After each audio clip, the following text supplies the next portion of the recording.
All right, so I will welcome everybody again. Thank you for coming. My name is Megan. I'm a librarian at the Hinsdale Library. And tonight we have a program on the Chicago fire. And I want to start by introducing our presenter. Her name is Olivia Sobieraj. She's a Hinsdale native, and she grew up hearing various stories of Chicago buildings and projects from her architect mom, Jackie. And after graduating from Indiana University in 2016 with a degree in marketing and French, she began studying Chicago history in her spare time and was eagerly regaling her family and friends with tales of the city. And when she's not at her day job, where she focuses on B2B marketing and relationship development for a Big Four firm, she enjoys learning about architectural preservation and equitable access to resources. She's worked for Chicagoans since 2018 in various positions, from an unofficial French English translator to volunteer lecture coordinator, and now is a certified tour guide. In her humble opinion, there's nothing more joyful than to share a good story about her home with friends. I agree. And with that, I will throw it over to you, Olivia. Wonderful. Megan, thank you so much for having me today. I am looking forward to sharing some stories and history of the Great Chicago Fire with everyone here, which happened 150 years ago this week. Megan, can you confirm that my screen is showing? It is showing, yes. Wonderful, thank you. So as Megan mentioned, I am a Hinsdale native, and since moving away from Hinsdale to downtown, I became involved with Chicago for Chicagoans, which is a 501c3 nonprofit focused on equitable access to resources and education for Chicagoans about Chicago, especially focusing on neighborhoods and surrounding areas. We are honored to be here with the Hinsdale Library today to talk about what happened 150 years ago on October 8th, 1871, 8:30 p.m. The Great Chicago Fire broke out in the barn of Mrs. O'Leary and swept across the town, and the Chicago is never the same. Okay, we're done. We can go home. That's everything. Just kidding. There's so much more to this story. So the fire started on the south side of Chicago at 137 DeCoven Street in the barn of Patrick and Catherine O'Leary. Now, if you're poking around down the south side trying to find 137 DeCoven Street, you won't find it. It's now 558 DeCoven Street and the home of the Chicago Fire Academy, because there's nothing we love more in Chicago, and Chicagoland area is a little bit of irony and, a good use of land. So the city at the time, 1871, it was a new city. Chicago became a city in 1837. And in order to build and accommodate its growing population, the majority of the city was built of wood. Chicago was originally a swamp, so they raised it up a bit, and all the wooden frame houses, the sidewalks were wood, even the alleys were wood. And there's a very interesting example you can see today of these wooden alleys. There's just the one. It's in Gold Coast, just east of the Latin school behind the Cardinals mansion. It's well lit. There's a sign. You're not trespassing, I promise. But if you want to get the feel of what the alleys and streets were like, were like in 1871, check it out, go for a little stroll. It's worth the trip.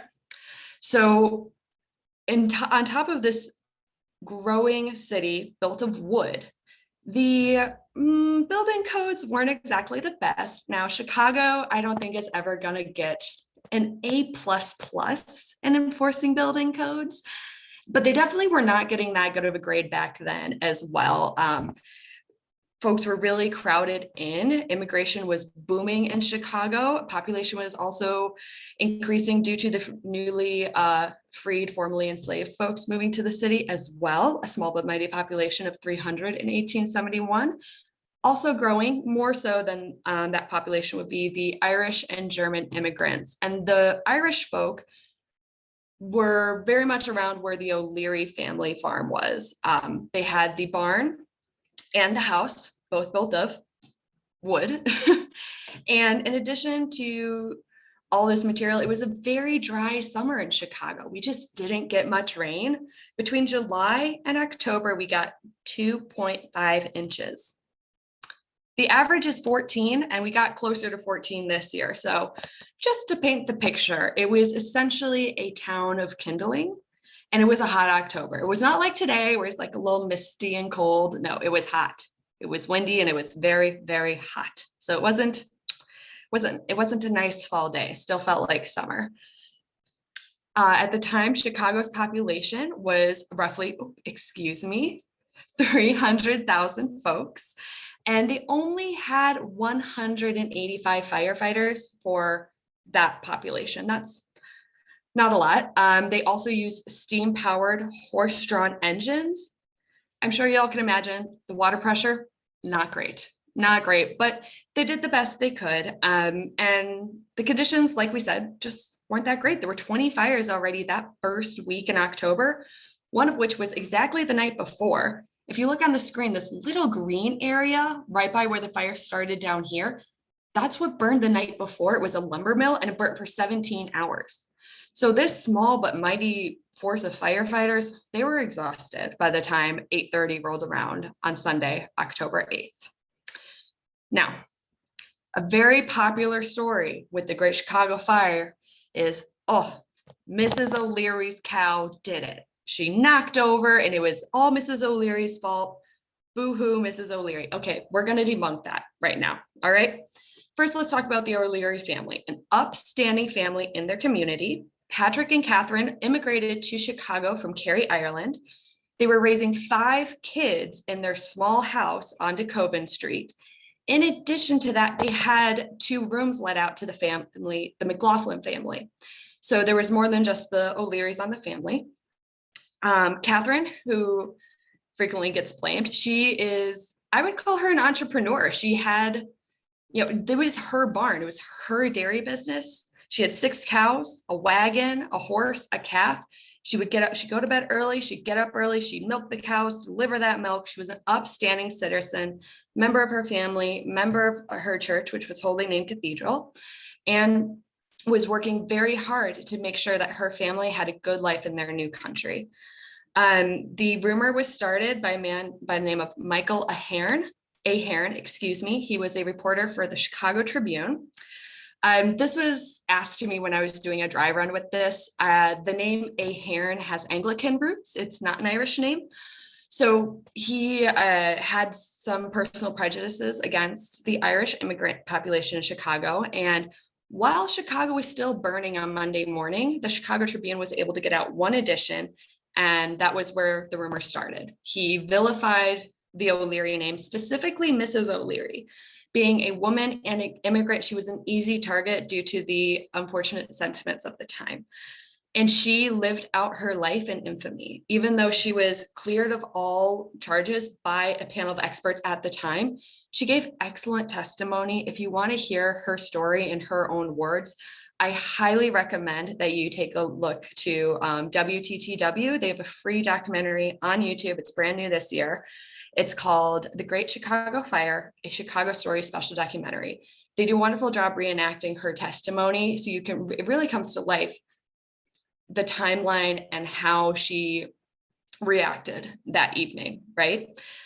So yes, to the point where her house did survive the fire due to the hard work of Mr. McLaughlin and Mr. O'Leary. There was a pump right outside of their a fire hydrant, outside of their home. They were able to keep water going to save the house. The barn, though, was done. All her cows, her business completely obliterated. And this unfortunately followed her for the rest of her life and beyond, because her grave was frequently desecrated. It was not nice. I won't go into too much detail, but folks were prevented from visiting her grave. And it wasn't until 1997 that her relatives were able to absolve her name and the cow, Daisy, pictured here in a painting by Norman Rockwell. If you want to check it out, that's at the Chicago History Museum. Their names were cleared, and finally the O'Leary name is proven to not have started the Great Chicago Fire. And back to Michael Ahern, he did retract his story. I mean, decades later, he did say, hey, I made this up, but it was too little too late. There continued to be songs and even a vaudeville play about Mrs. O'Leary. So Now, what actually started the fire? Unfortunately, no one knows. It's a mystery to this day. It's been studied though, and there's a couple of ideas. There is an idea that potentially a lamp was accidentally left in the barn, accidentally knocked over. It happens. Or potentially there was rumors that there was this neighbor whose nickname was Peg Leg, and maybe he did it. I don't buy that one. That seems very O'Leary rumor-ish. And then maybe, the McLaughlin family that shared with them, they were having a party that night. They were welcoming a new family member from Ireland. Sometimes things happen at parties, who knows? But one of the recent ideas that is gaining a lot of traction is the idea of a comet. So the Biela comet, that's Biela, came over our general area that evening, and there were several other fires. Manistee, Michigan, the home of the first millionaires in Michigan, that burned the same night, Sunday, October 8th, as did Peshtigo, Wisconsin. Now that was an even more massive fire than the Great Chicago Fire. Over 2,000 people died. And so due to those two fires happening at the exact same time, and reports of seeing green lights in the sky, meteorologists and scientists are starting to believe that potentially there was a comet that triggered this unfortunate disaster in Chicago.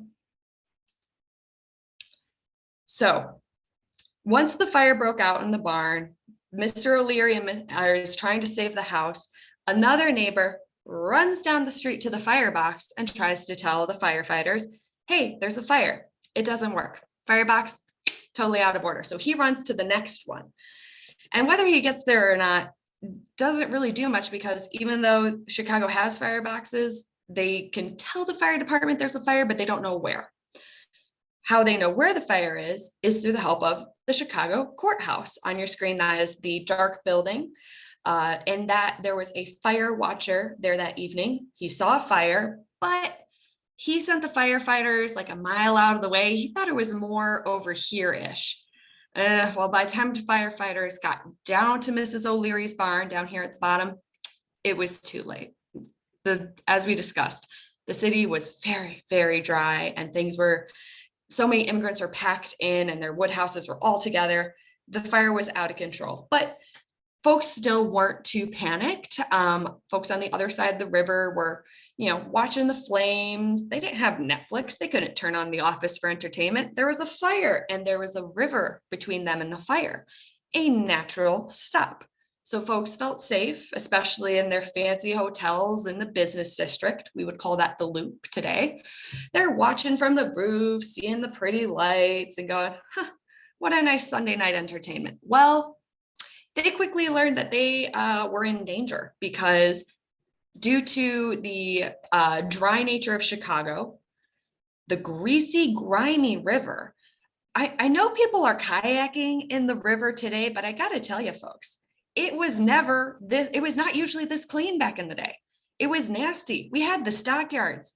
We had people throwing trash in there. This whole recycling dumps, it wasn't a thing. You had a river, you put your trash in it. So the fire very easily jumped the river over to the other side and started burning the business district. Now, this is bad because there are a lot of people over in there, and there's a lot of commerce. And again, the building codes, not too great, not too great. So we started at 8:30 down here at the O'Leary barn. By 10 p.m., 11:30, it had jumped the river.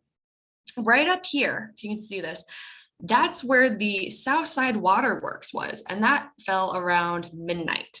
Now, the important thing there is maybe there wasn't a ton of electricity, but what little electricity there was now gone. So the parts that weren't burning, total darkness. Now, in addition to the dry temperatures, we have high winds. So the streets are getting crowded. People are starting to evacuate. They're realizing, oh no, I can't watch from the roof now. This isn't as entertaining as I thought it was. Rushing into the streets. The only light is the fire, and the fire is moving through the air. Now, stick with me here. Imagine a tornado in the sky of fire. That's essentially what was happening because there was so much wind and the fire was so strong. There's this account of a whole crowd of pigeons being pulled into the fire. Terrifying. People thought it was the end of days. It was not a good time. So Chicagoans had several landmarks that they were proud of. One of them was their courthouse. Again, this dark building we see here, that's where the fire watchers first spotted the O'Leary fire. And it was considered fireproof. It was a very important structure to Chicagoans. Based on my research, I would say it's akin to how I feel about the Sears Tower today.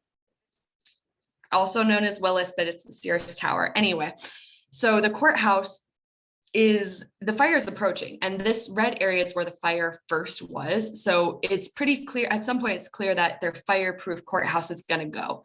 And at this point, someone wakes up the mayor. At the time, it was a first-term mayor. His name was Roswell B. Mason. He gave a couple orders as he first was awoken, and one of them was evacuate the prisoners.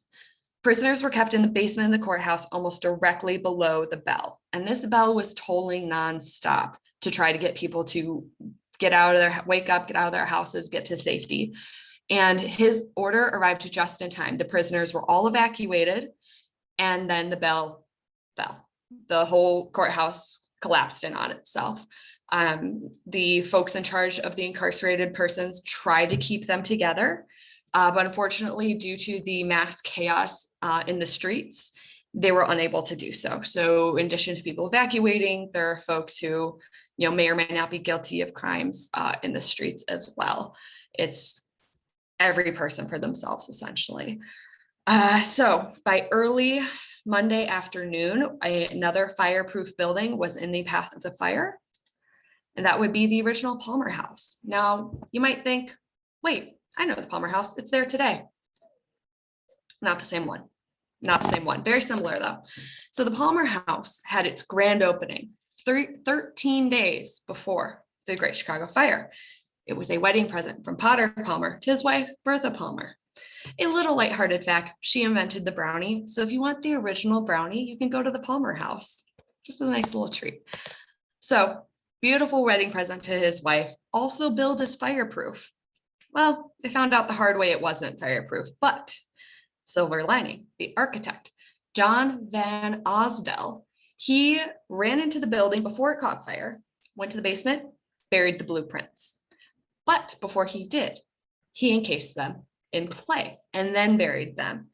And that was what ended up saving the Palmer House to a certain extent, because while the original fell, you can see the destruction here, they were able to rebuild. And the new Palmer House, which still stands today, even more grand, and also had better materials. John Van Osdell learned from burying the plans in clay and encased the building in it. And there's this real funny story of Potter Palmer getting real confident, saying, "Oh, my new hotel, it's definitely fireproof.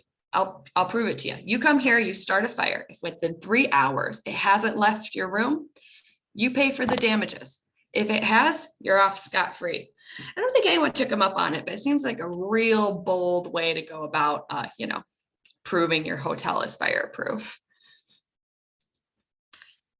So there was chaos in the streets, as previously mentioned. Folks were running every which way to try to get out of the way of the flames.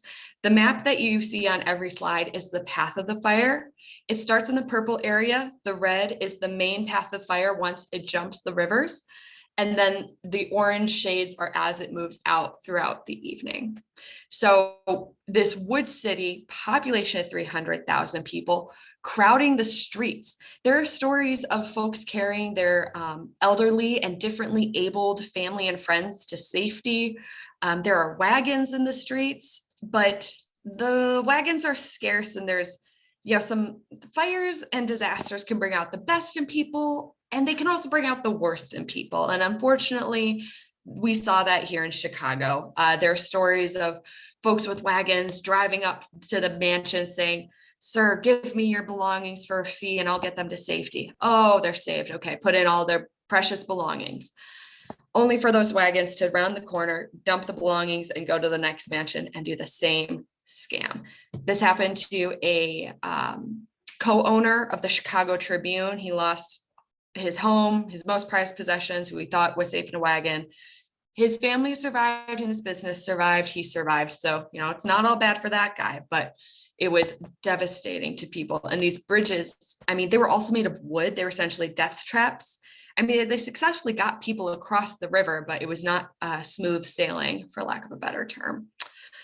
The death toll at the end of the Great Chicago Fire was about 300 people. That's generally the number we hear. Something to take into account, though, is that with these immigrant neighborhoods and formerly enslaved folks neighborhoods, it was easy to be lost. And what I mean by that is whole families were incinerated. The fire burned so hot, there were remains that could never be identified. And some of those remains were entire families and neighborhood groups. So the only people who would know that someone was missing, they're maybe in the South and they can't get contact to Chicago, or they're in Ireland or Germany or someone else in Europe and they can't, their family went to America, they're not sure where, and they never heard from them again. So 300 is a terrible number, and it's likely, it's feasible that it is higher. But, remember there's also that fire in Peshtigo, Wisconsin the same night, and they lost over 2,000 people. So in some ways, Chicago was better off geographically, but we'll get into that a bit. So in addition to the 300 dead, 100,000 folks, or 1/3 of the city's population, they lost their homes. They lost all their belongings, and they did what they could. A lot of people did what they could. I mean, when the fire jumped the main branch of the Chicago River, right up here, and this bridge is here, you can see. Folks on the north side up here in like Old Town, Lincoln Park, they could see it coming. So they could see their fate approaching them, and they tried to save their stuff. There's stories of an entire piano being buried. I wouldn't want to clean that afterwards, I'm just saying, but people buried pianos, plates, family heirlooms. Children escaped with their family while holding their only doll. And these relics, a lot exist today, because in the grand scheme of the history of humankind, 150 years isn't that long. And there are direct descendants of survivors of the Great Chicago Fire living in Chicago today who have donated their family heirlooms and relics to the Chicago History Museum. I was there recently talking to a curator about, what relics they have and, how many they have. And they mentioned that when Millennium Park was being built and they were excavating to put in the big bandstand, they found burnt and melted relics, things left over from the fire, stacks of watch chains or teacups melted together, another half of a doll. There are lots of dolls left over from the fire. Very interesting. And so they thought, oh, great, we have a museum for this. They go to Chicago History Museum, say, hey, we have all this stuff. Do you want it? They look around and go, unless it's something extremely unique, we have enough. They have an entire permanent exhibit for the Great Chicago Fire. They have storage in their building that's full, an additional warehouse full of Great Chicago Fire relics. They're just all over the place. So they just couldn't take more. So it was just reburied. So next time you're at a nice concert in Millennium Park, just know below you is the trash of the Great Chicago Fire. Because after the city was completely decimated, and we had 300 deaths, 100,000 displaced, 17,000 buildings destroyed, over 2,000 acres, $200 million in damages. That's 4.5 billion today. All that is shoved right into Millennium Park, Grant Park, and the lake. So we gained some land. It doesn't make up for the tragedy of the fire, but it did change the landscape that we see today in Chicago. Now, the fire did finally start to burn out late Monday night, early Tuesday evening. As you can see on the map, it started going up towards Lakeview. And the thing is, Lakeview was Lakeview Township. It was not part of Chicago. The fire had decimated the north side and had gone on to the suburbs. Lakeview wouldn't become part of Chicago until much closer to the 1893 Columbian Exposition.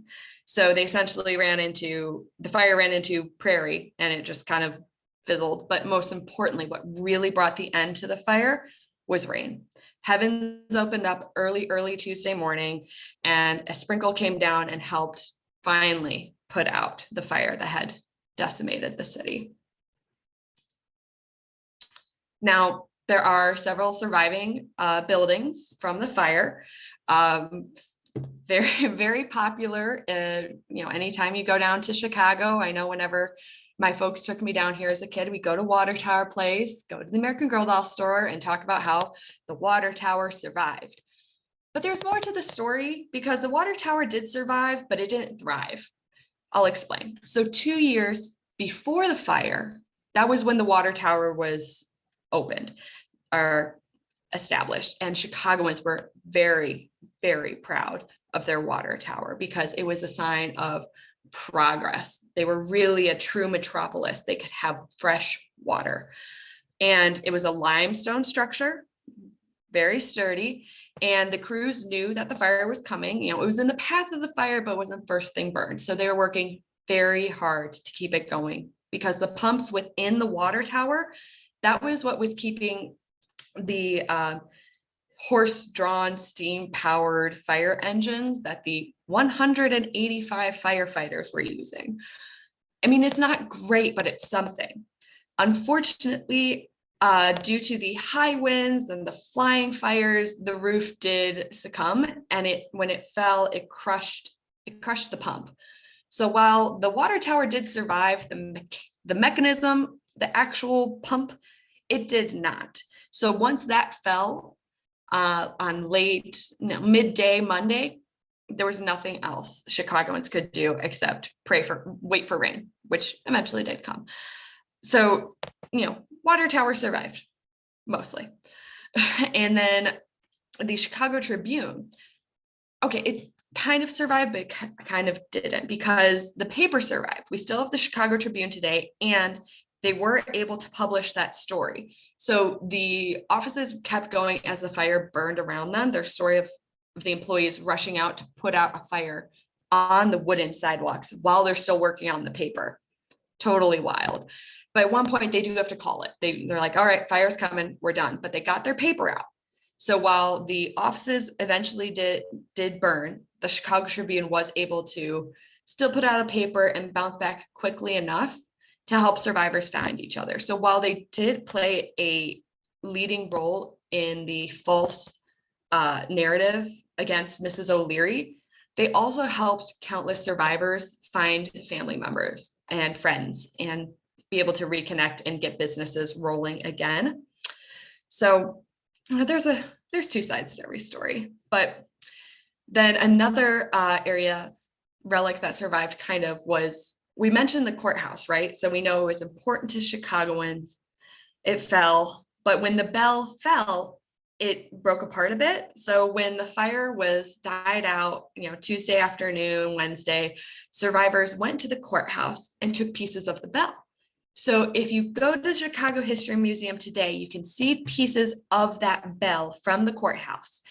And now this is just so funny. They took pieces of it and melted them down to make souvenirs, because I know when there's a disaster, I want a souvenir, apparently, but they melted down the bells to make tiny bells or tiny fireman hats, and just interesting little things to sell and boost the economy. And another surviving aspect of the courthouse, should you ever find yourself at the intersection of Clark and Armitage, you can find this beautiful limestone finial sitting in front of the former Chicago Academy of Sciences.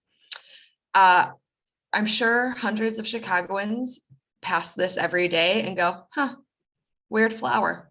I know I have.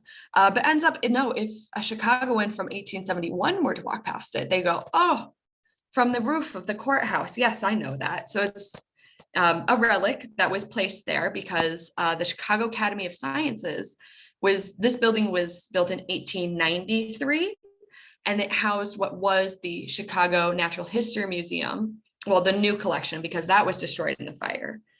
It was then replaced by the Field Museum, and now It's office buildings for the Park District. I'm tempted to apply just to work in that building. So cool. Their office is this beautiful Beaux-Arts building. Oh, love it. Now, as we mentioned before, disasters can bring out the best and the worst in people. I want to talk about some of the best. And, keep in mind, there's a couple sides to every story. So let's talk about the mayor. Mayor Roswell B. Mason, again, another first-term mayor. He did not pursue a second term, and he did a couple things to really try to save his city. It might be controversial to release prisoners, but he did give them a chance to survive rather than being crushed by the weight of the courthouse collapsing in on them. And then he also wrote a telegraph that evening, right when he woke up. He to Detroit and Milwaukee said something along the lines of, by morning, over 100,000 Chicagoans will be without food, water, or homes. Please help. And a brewery in Milwaukee responded. Now, the Great Chicago Fire destroyed pretty much all our breweries, and we were a town that enjoyed beer. If you know what the Chicago handshake is, beer and a shot, that's our jam. Now, Schlitz up in Milwaukee saw an opportunity. They sent some boats, some Goodwill boats filled with fresh water and beer. And by doing this by doing this gesture, they instilled a very loyal client customer base here in Chicago that we can still see today. Schlitz beer is still drank in Chicago, and Schlitz Tide Houses are national landmarked in Chicago. They are protected by the city. So they really, by doing this, they lived up to their motto, the beer that made Milwaukee famous. So Joseph, and the next gentleman I want to talk about is Joseph Hudlin and his wife, Anna Elizabeth Hudlin. Joseph was a janitor at the Board of Trade and lived on the south side of Chicago with his wife, Anna Elizabeth, and their 5 children. He had built the house himself after fleeing slavery in Virginia for a better life in Chicago. He had a good job as a janitor for the Board of Trade. He was very proud of his job, and it was a great position. When he and Elizabeth, saw that the path of the fire, he made a quick, selfless decision to sprint, and I mean sprint, to the Board of Trade to save some vital documents. He was the only one who could, so he did. And he got out right before the building fell, and those documents that he saved were vital to bringing back the Chicago business area. And if business comes back, people's livelihoods can come back. So his actions earned him, he was honored for his sacrifice and for his service. And his portrait hung in the Board of Trade after it was rebuilt for many, many years. And for a former slave, a Black American man, to be featured in 1870s, to have his portrait in the Board of Trade was a big deal. It was a big honor. So, and Anna Elizabeth, equally selfless. She, despite having a husband and 5 kids at home, their home was one of the few not burnt in the fire. So she opened her doors to family of all races and backgrounds. 5 families came and stayed in their home. And I'm telling you, it's not a mansion. It was not one of the big mansions. It was a modest home, but they shared whatever they could to make sure that they were helping their fellow Chicagoans. Now, it might be a bit dark to talk about what we gained, because the Great Chicago Fire was a tragedy. And while it seems like a long time ago, it was devastating and traumatic to Chicagoans at the time. That said, the Chicago we know today would not exist without the opportunity to be reborn from the ashes. William Bross, he was the co-owner of the Chicago Tribune. He went to New York pretty soon after the fire, and he's quoted saying this: "Go to Chicago now. Young men, hurry there. Old men, send your sons. Women, send your husbands. You will never again have such a chance to make money." Because Chicago was still the gateway to the West. Our city may have burned, but our railroads didn't. We could still move and groove through all the wood and all the supplies that need to come through Chicago. Now, we had a blank canvas, and it took some time to rebuild, but within 10 years, we were building skyscrapers again. And part of that was testing different materials. and different laws were passed as well. So within the main business district, laws were passed that you could build with wood. So as you're walking through the Loop and River North, you'll notice there's not wooden buildings except for one. I might be aging myself, but if you go west of the old rock and roll McDonald's, there is a bar called the Green Door. It's one of the oldest in the city, and I know every bar says they're the oldest in the city. It's a very common moniker, but this one is actually old, and it's made of wood. And it's interesting because looking at it, it's clearly sticks out. It's a little lopsided. It's definitely old, and that's because it was built very quickly. And it was built in a very small time frame when you could legally build something with wood in that area. So once those laws were passed, everything was built of brick or terracotta, the clay that the architect for the Palmer House figured out was actually fireproof. And the Chicago skyline started to take shape. We developed the Chicago commercial style. Examples that exist of that today are the Marquette building, the Monadnock building, and the Rookery. And this style is characterized by fireproof brick or terracotta facade, skeleton frame construction, elevators, ornate lobbies, and large windows. It's a beautiful style. Highly recommend checking them out. We also gained a library. The Queen Victoria over in England, devastated. Chicago had lost their library. The poor Chicagoans lost their books. Well, no one told her we never had a library before the fire. So this was new. We had a library now. So she donated hundreds and hundreds of books, and Chicagoans put them in this huge water tank. And it's this beautiful circular library. And that was our first ever library. So thank you, Queen Vicky.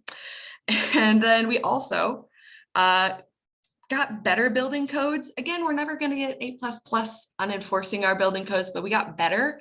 And we also got alleys. I mean, anytime someone from New York comes to Chicago and they, try to talk about, Second City, I just point out that we have alleys and we don't have trash on our sidewalks. And it's pretty nice. It's pretty nice. And again, if you want to see a wooden alley, that's also in the Gold Coast. So while we lost so much in the fire, the Chicago we have today would not be the same without the chance to rebuild, restart. We reestablished ourselves as a major metropolis with the 1893 Columbian Exposition World's Fair, and we have grown since and just become the wonderful city we are today. So I have used several sources to put this together. I highly recommend checking out, first and foremost, the Hinsdale Library. It has always been a wonderful resource. I loved growing up within walking distance of such an amazing library. If you're stuck at home, as a lot of us are, you can check out the Great Chicago Fire, the WTTW documentary on YouTube, and any other resources. So thank you all for your time. I'd be happy to answer any questions.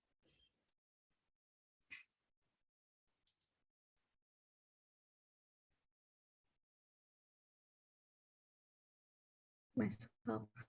That was great. Thank you so much. I actually have a question. The building that they put the library books in, was that, I might be misremembering, was that the Rookery today, or is that a different building? I feel like I read something like that once. Good question.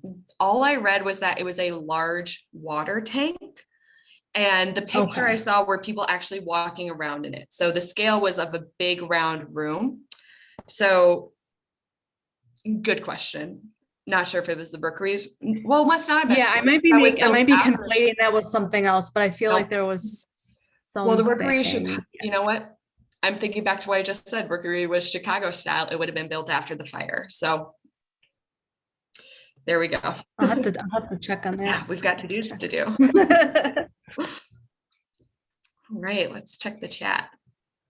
Yeah, let's see. Great job. Let's see if there are any questions. Oh, where did people live immediately following the fire? What housing was there? Good question. So people moved in with family and friends whose houses may have survived, but there was also a style house called the Chicago Relief Cottage. Not everyone was given access to the materials to build them, but they're these long, narrow one-story house. And one exists today.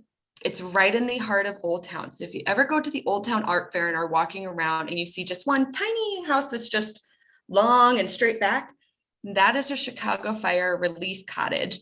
And okay, I've never trespassed, promise, but one time the people who lived there left the door open so I could, like, you know, from the street respectfully just like see what was up. And it's totally wild. It's just one long building, no rooms, just everything together.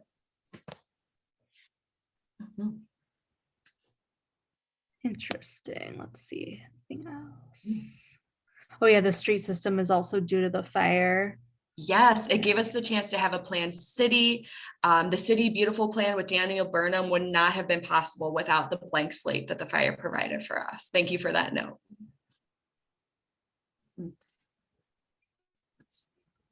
And then looks like there was one, were there any notable landmarks outside the burned area that still exist today? Good question.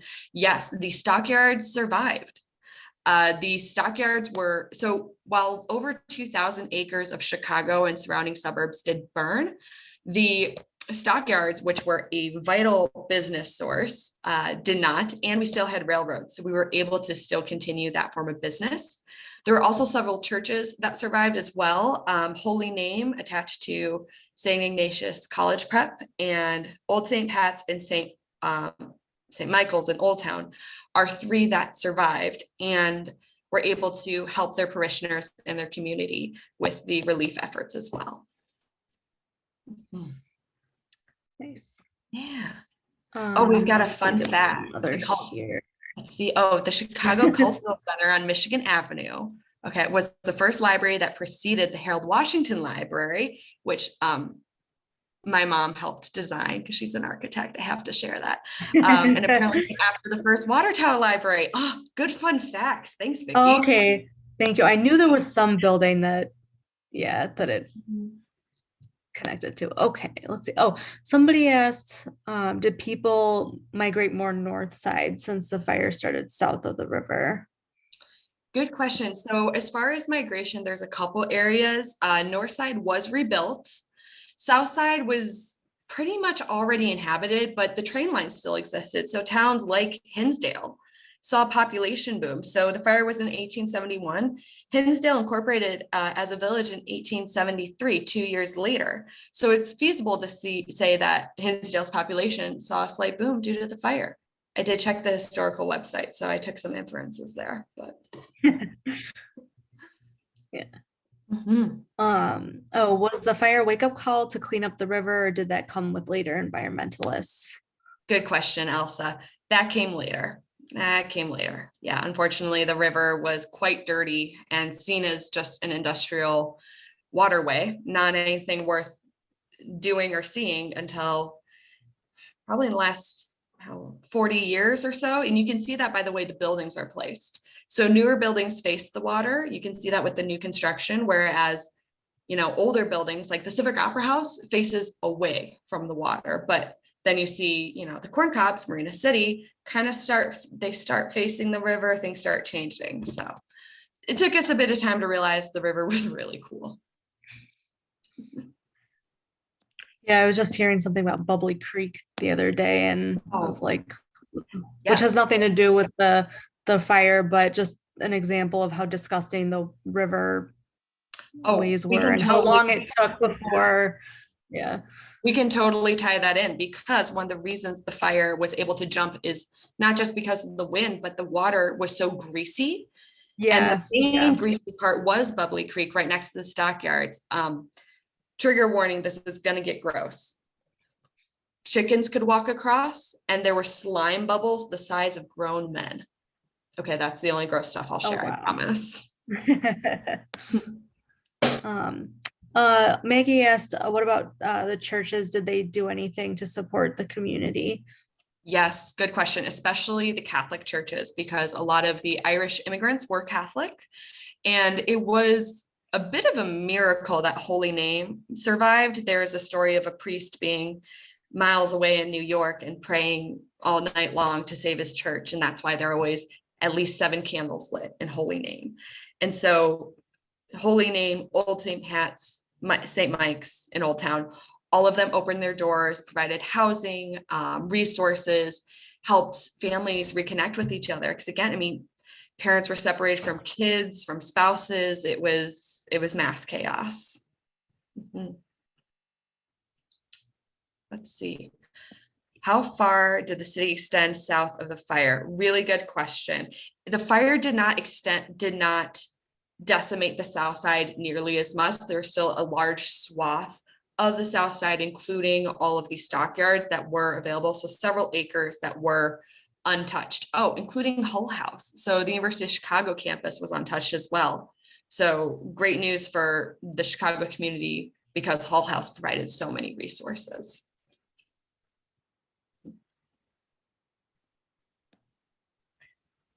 All right. Up here, make Anything sure. else? Yeah, I didn't miss anything.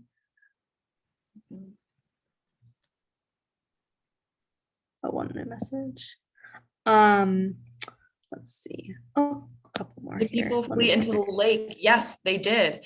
So the lake was very dirty. It was essentially raw sewage. And especially near Lincoln Park, where the cemeteries were, it was also a vice district. It was not safe. It was not clean, but that was a lot of folks' only way. So imagine the fashion of 1871. Big skirts, heavy fabrics. These folks are standing waist deep in water, surrounded by filth, surrounded by what, they would call vice, seeing their homes and businesses burn. It was rough, but yes, the lake did help in that sense. And then somebody else asked what changes happened to the Chicago Fire Department post-fire. Good question. They increased the number of firefighters. 185 was not considered sufficient.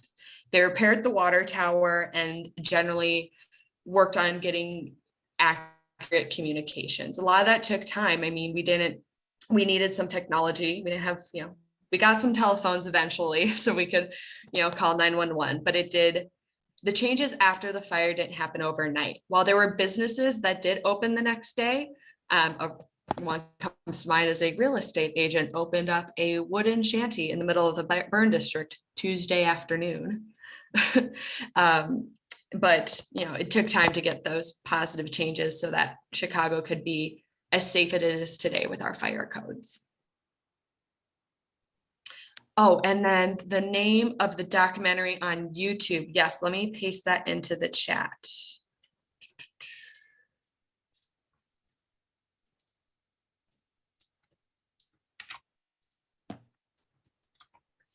Okay, the federal government provide any assistance. As far as assistance, the main form of help that came was the National Guard. The Mayor Roswell, one of the reasons why he is both a hero and a bit, some people like him, some people don't, is that he also had strong anti-Irish sentiments. So immediately following the fire, even though they had all this great beer from Milwaukee, he said, no more drinking, no more alcohol in Chicago for the foreseeable future. He blamed the Irish entirely, and he brought in the National Guard as far as federal assistance. And Chicago was the first city after the Civil War to have the National Guard brought in. But, that was again for people's safety. It's very much not fair to blame one group of people, which is why they brought in the National Guard, because there were lots of folks doing bad things during the fire. But the National Guard did help restore order and rebuild afterwards. Really good questions, folks. Really appreciate it. Yeah, really good questions. Yeah. Got a lot of people who know their stuff on here. This is great. Yeah. Mm-hmm. All right. Oh, thanks, Vicki. All right. Yeah. So the link is in the chat there for anybody who wanted to link to the WTTW. Like I said, there's a link way back up at the top for our evaluation form. So if you liked the presentation, let us know and we can have an official record of how much you liked it, and we can have that. It helps all of us. It helps the library and it helps Olivia Oh, will there be a recording? Yes. So it's recording right now, and once I'm done, it will go up into the cloud, and then we will post it in the next few days. It'll be on our there's a page on our website. If you go to our events page, there's a recorded events page. It'll be there, and that'll also link to our YouTube page where you'll find all of our recorded programs that we have. And so that should be up there in a few days, like I said, if you want to rewatch it. Yeah. And Chicago for Chicagoans will also repost and promote those links as well. Fabulous.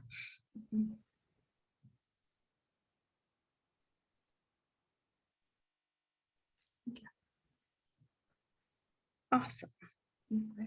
Okay, yeah, so I'll just leave it just in case anybody has any last minute questions. And then after that, I will go ahead and I'll stop the recording. And let me go ahead and stop the recording now. Well, thank you, everyone. I so appreciate your time tonight. It was wonderful to share thank you. all the stories of such a significant anniversary. Thank you for being here. Thank you, everyone. I'm going to go ahead and stop it, and then